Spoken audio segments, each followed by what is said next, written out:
Olá! Voltei aqui para o Stories com a Pio e a Pingá, juntas no mesmo ombro dessa vez porque não quiseram se separar, para falar sobre um tema que foi pedido lá no Instagram, que é justamente o projeto de mestrado, né? Eu não vou falar somente do projeto de mestrado, eu vou ampliar um pouco para o projeto de pesquisa, para a gente poder entender qual é o passo a passo de montar esse projeto, tanto para aplicar para um mestrado, para um doutorado, para uma pesquisa, né, para conseguir algum financiamento, entender como fazer isso da melhor forma possível. Então, vem comigo que a gente aprende. Solta a vinheta.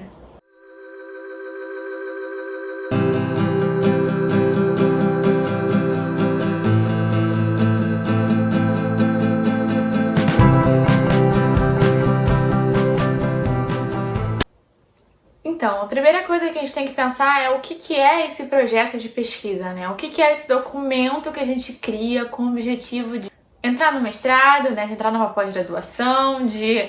Gente, começou uma briga aqui. Já tá numa pós... conseguir algum financiamento. O que é esse documento? A primeira coisa que eu gostaria de alertar é que esse documento não é algo somente pro forma, uma formalização. E não é legal encarar ele dessa forma. Porque ao encarar o projeto de pesquisa somente como um pontapé inicial para conseguir alguma outra coisa, a gente acaba perdendo as possibilidades que ele nos traz de conhecer a nossa própria pesquisa e quem nós somos.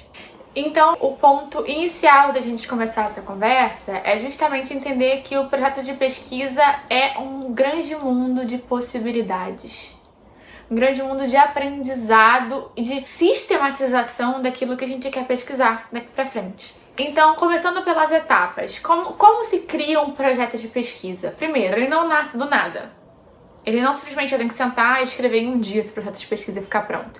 Ele nasce do fruto de pesquisa nosso, de questionamentos que a gente já vem tendo, leituras, inúmeras leituras sobre o tema que a gente decidiu pesquisar, né? Ele nasce desse questionar, desse perguntar.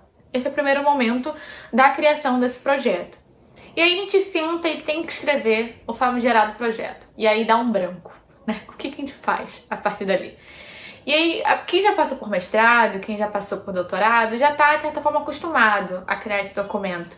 Mas mesmo assim ainda tem dificuldade. E aí eu vou dar umas dicas. Primeiro, entender quais são os pontos que tem num projeto. A gente começa pela introdução, pelo problema de pesquisa, pelo objetivo geral e os objetivos específicos, pela hipótese, né, pelas hipóteses, pela justificativa e também por um quadro teórico. E a gente termina... Quer terminar o vídeo e sair daqui? A gente termina com as referências bibliográficas que nós utilizamos naquele projeto. E aí, a gente tem que entender esse projeto como um caminho a ser seguido, né? Como um processo de aprendizado nosso. E a gente começa pela introdução. O que é a introdução? A introdução é justamente aquilo que vai começar o nosso trabalho, né? O próprio nome já diz, é uma introdução. É para ser algo breve, é para justamente introduzir o leitor naquilo que a gente está falando, né? Um exemplo é introduzir um momento histórico. Se eu estou fazendo uma pesquisa que tem como período histórico a ditadura militar, eu vou começar falando da ditadura militar, provavelmente. Então isso é a introdução. Mas aí tem uma diquinha de como começar essa introdução, que nós não somos os únicos aplicando. A banca não vai ler só um projeto de pesquisa. A banca vai ler inúmeros, sabe-se lá quantos projetos de pesquisa. Na época que eu apliquei para o mestrado, tinham 100 pessoas concorrendo comigo. Então, vão ser pelo menos 100 projetos que essa banca vai ler, né? Então, não adianta de começar e fazer uma longa introdução e falar de várias coisas e não dizer para que a gente veio. Vai cansar a banca não vai saber o que é. Ela justamente vai pegar a introdução para entender sobre o que você está falando, né? Isso me foi alertado também pela experiência de passar para o doutorado lá nos Estados Unidos, que eles começam todo o projeto com o que eles chamam de hook. Hook em inglês seria um gancho. Então a primeira frase da sua introdução já tem que dar um gancho para aquilo que você está falando. No meu caso, eu estudo encarceramento de presas políticas. A primeira frase, de alguma forma, é incluir o meu objeto de pesquisa ali dentro. Ia falar sobre encarceramento de presas políticas, ou tem que falar sobre encarceramento na ditadura, já tem que jogar ali aquela ideia inicial que vai pescar, né, dentro do leitor a vontade de continuar a ler o seu projeto, mesmo que ele seja de uma época completamente diferente, mesmo que ele esteja estudando as dinastias chinesas. Ele vai ficar interessado só pelo começo da sua introdução. E aí depois você vai narrando de uma forma mais sucinta, você vai saber dentro do edital o número de páginas que você precisa desse projeto, a sua introdução, a sua narrativa do projeto.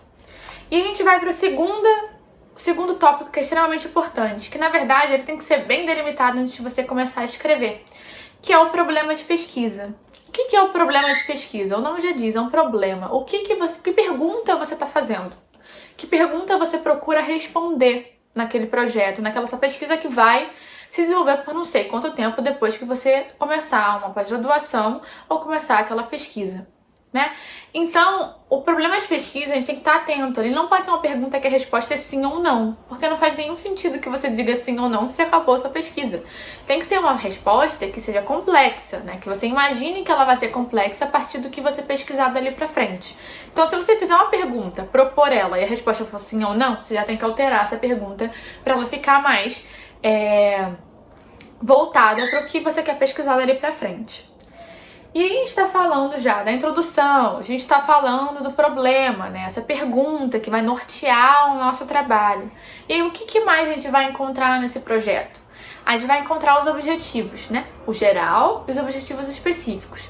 O objetivo geral é um desenvolvimento, né, desse problema de pesquisa, nada mais é do que isso, né? O que você procura encontrar ali? É o objetivo geral. Os específicos vão ser um desenvolvimento do objetivo geral, né? Quais outros objetivos podem ser elencados a partir desse objetivo geral para responder a sua grande pergunta. E aí, tudo bem, eu falei de tudo isso, mas tem um outro ponto que é legal vocês estarem atentos desde o início, desde antes do momento que você vai sentar para escrever, que é justamente quem eu estou estudando. Em que momento histórico eu estou estudando, já que a gente está falando de história aqui, em que local eu estou estudando. Isso tudo vai aparecer na introdução e no problema e nos objetivos, mas é importante saber quem são os sujeitos da minha pesquisa, né? Eu estou estudando uma pessoa, eu estou estudando um grupo, né? Eu estou estudando uma instituição, eu estou estudando o quê, afinal? Isso que vai ajudar a gente a entender aquilo que a gente está fazendo, não é mesmo? E aí, a partir do momento que a gente já pensou tudo isso, a gente já começou a delimitar, a gente começou a jogar ideias num documento rascunho do Word. A gente vai começar a pensar também por que eu estou estudando isso. Que justificativa eu vou ofertar para essa pesquisa? Então, pensa comigo. A justificativa tem que ser do porquê que isso é inovador no campo, porque ninguém fez isso antes, mas também pode ser porque isso está sendo mobilizado hoje na sociedade. Então não precisa ser necessariamente algo extremamente inovador, que ninguém nunca fez anteriormente, mas trazer categorias e ideias que são importantes para a sociedade, que tem um aspecto social por trás. Então a justificativa nada mais é do porquê que eu estou fazendo aquilo. Que não tem a ver só com a minha ânsia pessoal de pesquisar aquilo, mas que tem a ver de que forma eu posso contribuir para o campo no qual eu me insiro. E a gente pensou nisso tudo e a gente vai pensar nas hipóteses, né? O que são hipóteses? São ideias que a gente já pressupõe sobre aquilo. A gente já começa uma pesquisa querendo ou não tendo ideias, né? A gente já imagina que algo possa ser daquela forma.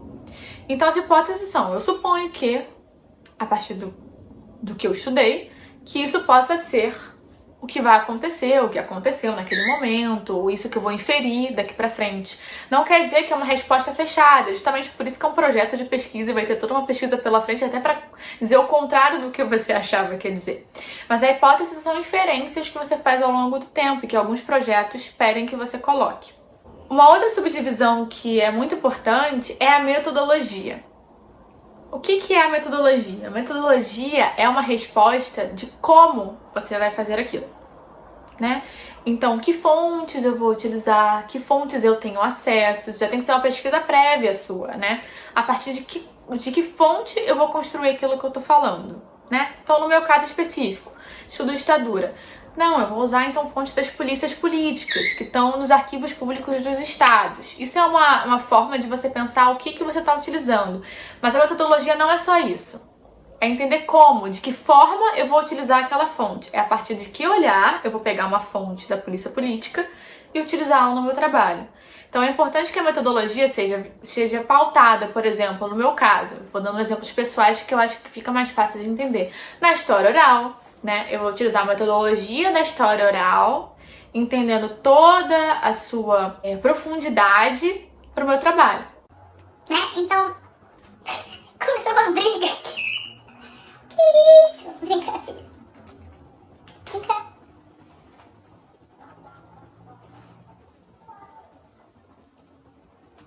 Então, metodologia é uma resposta de o que fontes eu vou utilizar com como eu vou utilizar aquelas fontes.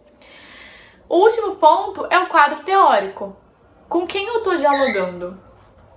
Quem do campo já falou sobre isso? Né? É quase uma espécie de prestação de contas. Quem já falou sobre isso, né? Eu tô falando, não é completamente novo. Né? Que tá categorias que eu vou mobilizar a partir do que já foi escrito anteriormente. Então é tudo aquilo que fala, que versa sobre o que você está querendo pesquisar dali pra frente e que já foi feito no seu campo de estudos. E não é só chegar e falar, o fulano falou isso, o ciclano falou aquilo. É você juntar os dois, o fulano falou isso, o ciclano falou aquilo, eles discordam nisso, mas eu acredito que é bom juntar o fulano com o ciclano, eu acredito que a partir das teorias do fulano e do ciclano eu posso criar uma nova teoria. Você tem que estar dentro desse texto. Não é só chegar e fazer um resumo do que eles estão falando, é juntar todo mundo que falou sobre aquilo e botar a sua voz, o que você pretende mudar naquele campo. Isso que é o quadro teórico. E as diferenças bibliográficas nada mais são do que listar, né? Tudo que você utilizou, todas as diferenças que você utilizou naquele projeto. E aí vem a minha última dica, né, de como lidar com um projeto de pesquisa. Na verdade, ler o edital. Não tem nada mais simples nesse mundo do que sentar e ler o edital. O edital vai dizer tudo que você precisa. Por mais que eu tenha listado aqui que geralmente um projeto de pesquisa tem introdução, problema, objetivos gerais e específicos, hipóteses, quadro teórico, referências bibliográficas e justificativa, pode ser que nem tudo isso seja pedido no edital que você está aplicando.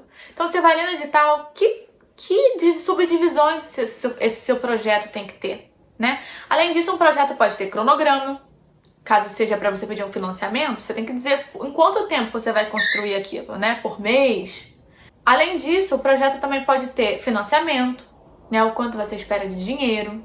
Um projeto pode ter inúmeras outras coisas que estão dentro do edital. Então, leia o edital. Não tem como você passar por isso sem ler o edital, entender e internalizar aquilo que o edital está te pedindo. Chegando ao fim desse vídeo, a maior dica que eu quero dar aqui é pra gente não encarar o projeto de pesquisa só como uma etapa ou algo chato que a gente vai ter que fazer para conseguir algo. É encarar esse projeto de pesquisa como uma forma de abrir a nossa cabeça para aquilo que a gente quer fazer, né? Durante o mestrado, o doutorado, a gente volta inúmeras vezes ao projeto de pesquisa, ele não está circunscrito ao momento da aplicação. Vão ser várias vezes que a gente vai voltar para aquilo e pensar, isso aqui é interessante, isso aqui não me serve, porque a minha hipótese não estava correta, e tudo bem não estar correta, por isso que a gente vai aprofundar isso depois. Isso aqui tem que ser reformulado. Isso aqui me dá uma ideia, mas só se eu juntar com alguma outra coisa. Então o projeto de pesquisa ele não é estanque, ele não tá parado no tempo. Eu entrei no negócio que eu queria e nunca mais eu vou olhar para esse projeto de pesquisa, esquece, joga tudo pro alto que nem o meme, né? A gente vai ter que buscar aquilo depois de jogar tudo pro alto, se você ficar tão irritada com o projeto de pesquisa assim, né? Ele é um documento que vai nos ajudar a entender aquilo que a gente está fazendo. Então encara ele como um processo, encara ele como uma etapa disso, mas uma etapa que vai estar continuando com você dali pra frente. E também não espera que você vai sentar num dia e escrever um projeto de pesquisa. Vai listando, você vê quais pontos tem no edital, anota coisas, anota no Word as suas ideias, faz um rascunho e depois você senta e escreve aquilo a fundo, com fôlego. Mas no primeiro momento vai anotando, vai fazendo um mini projeto até virar um grande projeto de pesquisa. Sabe, eu acho que ele é muito mais do que aquilo que a gente espera que ele seja. Ele é um caminho que abre portas pra gente dali pra frente.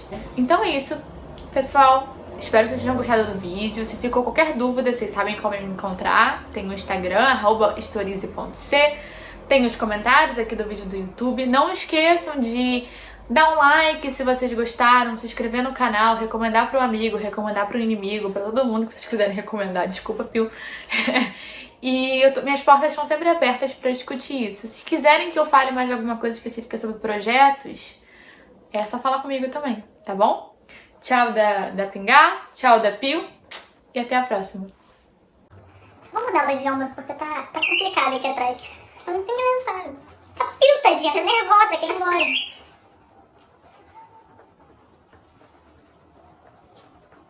Eu tô gravando.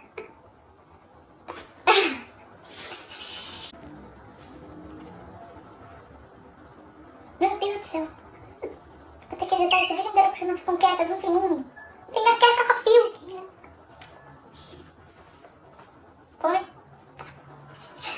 Ai, meu Deus. Não, filha, você tá indo. Esqueci da que eu tava falando. Deixa eu lembrar.